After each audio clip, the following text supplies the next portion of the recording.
Titik Soeharto teringat Prabowo pernah 3 kali gagal Pilpres. Ini permohonannya kepada Presiden Indonesia ke-8.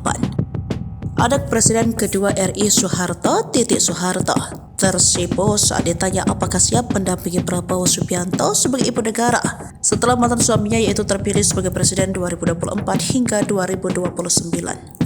Dilansir dari Kompas.com Rabu 24 April 2024 saat ditanya seperti itu, Titik tampak tersenyum dan langsung memalingkan wajahnya untuk masuk ke dalam mobil. Hubungan Titik dan Prabowo belakangan disorot lantaran keduanya sering tampil akrab dan hangat.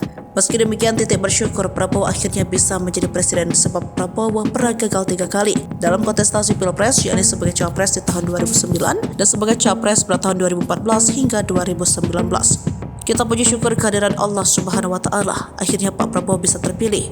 Pemilih juga kira-kira 96 juta rakyat Indonesia ya, ujar Titik di kantor KPU Jakarta Pusat Rabu 24 April 2024. Titik lantas berterima kasih kepada semua rakyat Indonesia yang memilih Prabowo Gibran. Menurut dia, ini artinya rakyat percaya kepada Prabowo Gibran untuk memimpin negeri ini.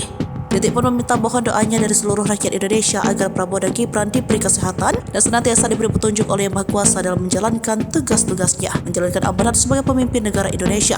Sementara itu, Titik juga berdoa Prabowo Gibran bisa mengeluarkan Indonesia dari jurang kemiskinan dan kebodohan.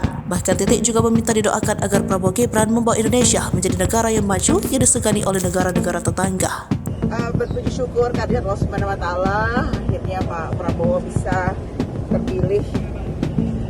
Milih nggak kira-kira ya 96 juta rakyat Indonesia. Terima kasih kepada seluruh rakyat Indonesia, terutama yang memilih Pak Prabowo dan Mas Gibran, mempercayakan beliau berdua untuk